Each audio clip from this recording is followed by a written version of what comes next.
La entrevista.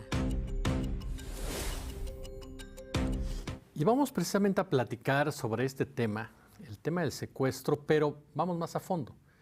El negocio del secuestro durante la gestión de Felipe Calderón y de Genaro García Luna. Voy a platicar nada más ni nada menos que con el comandante Javier Herrera Valles, un hombre que, lo hemos dicho en otras ocasiones aquí en este espacio, vivió en carne propia la manera de operar precisamente de estos dos personajes. Mi querido Javier, ¿cómo estás? No te escucho, mi querido Javier. En un segundo más iremos contigo, sin duda alguna, para platicar a fondo. Ok, sí, ya. Ahí Buenas estamos. tardes. ¿Cómo andas? Oye, mi querido Javier, pues antes que nada agradecerte como siempre tu generosidad con la octava. Y te voy a preguntar algo que tal vez resulte una obviedad para ti por la experiencia que tienes, por lo que viviste, pero interesante para que la audiencia pueda dimensionar de qué tipo de personajes estamos hablando. Genaro García Luna comandaba, te lo pregunto, este negocio del secuestro en un momento dado, por los montajes que vimos, por las operaciones que vimos en esas épocas en nuestro país. Sí, definitivamente. Mira, acuérdate, precisamente cuando fue director de la AFI, se incrementaron los secuestros. Pues definitivamente ellos estaban muy relacionados. Luis Cárdenas Palomino, que tenía el área de investigaciones. Acuérdate cuando detuvieron al Mocha Orejas en 1997, lo detiene Alberto Pliego Fuentes. Él estaba de comandante en la Policía Judicial en Naucalpan y después se lo llevaron a la Policía Federal Preventiva en 1999. Ahí estuvo operando y bueno, después lo detuvieron por estar implicado en delitos de secuestro. Inclusive murió en prisión por el 2005, 2008. Entonces, pues realmente ellos siempre estuvieron implicados en el negocio del secuestro, dejaban que operaran las bandas de secuestradores, 3, 4 secuestros, y después detenían a los integrantes de menor jerarquía, pero nunca recuperaron un solo centavo de los secuestradores de las bandas, las supuestas bandas que desarticularon. Ellos los bautizaban con nombres diferentes nombres, pues ahora sí como los zodiacos y una serie de nombres que los bautizaban. Pero ellos realmente administraban esa parte. Inclusive ya está documentado por algunos escritores. Olga Bornan en su libro por ahí también comentó algo al respecto. Y bueno, pues era un secreto a voces en ese tiempo, la manera de operar cuando fueron en el AFI. Ya posteriormente, en el sexenio de Felipe Calderón, bueno, pues ya se fueron las grandes ligas y se inmiscuyeron ya directamente en el delito de delincuencia organizada, sin dejar el negocio del secuestro. Oye, el secuestro, que es uno de los delitos, tú corrígeme por favor, más bestiales en muchos sentidos por el daño que implica a la víctima, a los familiares de las víctimas, y de terror, el hecho de pensar que aquellos que supuestamente tenían que cuidarnos, pues eran los encargados precisamente de operar este tipo de acciones para después dar paso a estos montajes, ¿no? Ya se ha hablado mucho del caso Florence Cassé, pero no fue el único, el caso de Rubén Omar Romano, por ejemplo, y otros más. Sí, acuérdate que pues precisamente cuando se venía un problema, una situación de conflicto para ellos, sacaban este tipo de espectaculares, pudiéramos decir, estas noticias sensacionales, como la detención de Florence Cassés y su pareja Vallarta. Anteriormente también tenían una crisis con Romano, el entrenador del Cruz Azul. Y si nos vamos un poquito más a las estadísticas, a los acontecimientos, y nos vamos a dar cuenta que siempre había algo muy, muy vistoso para salir del apuro cuando tenían ellos alguna crisis de credibilidad, como estas que estamos comentando precisamente. Mi querido Javier, muchos han hablado a raíz de este documental de Florence Cassé e Israel Vallarta del peso de Genaro García Luna. Nicolás Sarkozy dice, Genaro García Luna le mandaba a Felipe Calderón. ¿Era así tú que estuviste cerca de ellos o realmente era Calderón el que asumía la responsabilidad?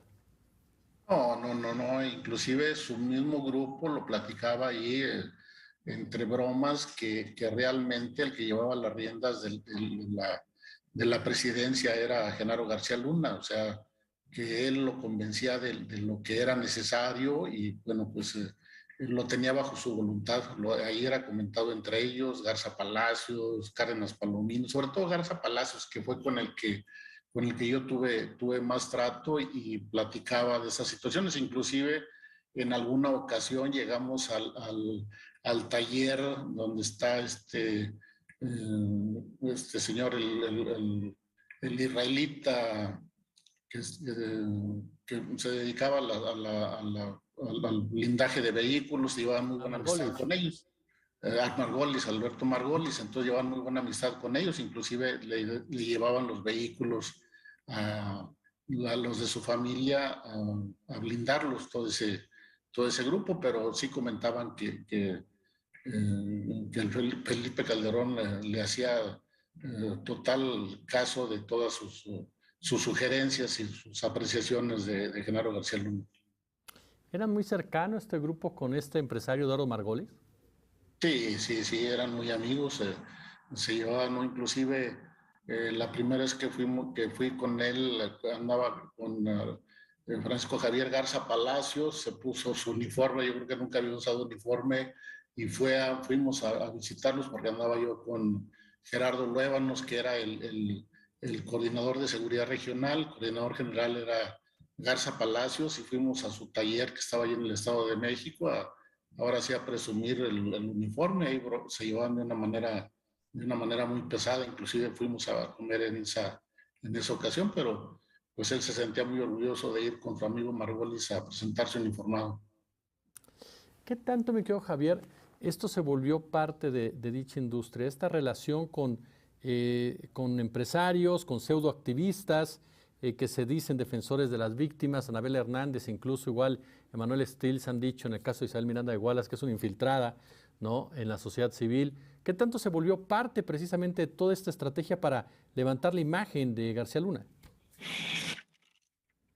Bueno, pues lo que pasa es que acuérdate que él hizo muchas alianzas con todas sus organizaciones, con esta señora, la que tiene México, no recuerdo su nombre, la señora que en ese tiempo estaba en observatorio, fue la primera integrante Morera. de observatorio, Moreira, la señora Moreira, es también la señora Wallace. Ahora sí, realmente le hacían muchas caravanas a él por las atenciones que le tenían. Acuérdate, inclusive, no sé si en alguna ocasión comentamos, ellos se ufanaban de que la comunidad judía les daba los alimentos a todos los elementos de AFI ahí en Moneda, en las instalaciones de Moneda, por los casos que les habían resuelto, los secuestros que habían resuelto. No sabían que ellos mismos eran los que promovían estos secuestros y después los resolvían. Obviamente nunca recuperaron un centavo de los secuestros, pero pues ellos se sentían tranquilos de que hubieran desmembrado las bandas. Obviamente no había bandas o sea, realmente verdaderos integrantes como Mucho Orejas, este otro coronel, Marcos Tinoco, el coronel, que fue los que detuvo, por ejemplo, Alberto Pliego Fuentes, que detuvo al Mucho Orejas, después a Marcos Tinoco, el coronel, que sí eran grandes secuestradores. Ellos nunca resolvieron un secuestro con un integrante de peso. Oye, finalmente, creo, Javier, Cárdenas Palomino detenido, Genaro García Luna detenido. ¿Tú crees que realmente se llegue al fondo de toda esta maraña o crees que simplemente nos quedemos a la mitad de toda esta historia? Yo creo que nos vamos a quedar a la mitad de la historia. Realmente ya vimos a Facundo Rosas, estaba implicado en el caso Rápido y Furioso, traía orden de aprehensión desde el año pasado. casualmente tuvo un accidente y ya no les quedó más que detenerlo, pero lo único que hicieron fue ahora sí limpiar su nombre porque ya es cosa juzgada su participación en Rápido y Furiosos y yo considero que así van a ser todos los casos. O sea, si hay órdenes de aprehensión aquí en México con todos ellos, pero a final de cuentas, cuando si es que los llegan a detener, si es que llegan a atropellar a alguien por ahí de casualidad, pues están muy endebles las acusaciones y los van a librar. O sea, yo considero que es más, son casos aquí en México más mediáticos que efectivos. Efectivos va a ser cuando Genaro García Luna realmente vea que no tiene otra opción de reducir su pena más que denunciar a Felipe Calderón, que realmente fue un títere de Genaro García, porque pues se dejó impresionar por él, los sentía que era un super policía y pues le hizo caso en todo, le creía todo y realmente lo defendió en todas sus actividades, en todos sus excesos y ahora no sabe qué era lo que estaba haciendo. Aquí en México yo realmente ni a la mitad nos vamos a quedar. Mi querido Javier Herrera Valles, siempre es un placer platicar contigo y escucharte aquí en la Octava, oye. Amable Jesús, el gusto es mío. Fuerte abrazo. Oiga, después de 6 años de permanecer desaparecido, el cuerpo, el menor de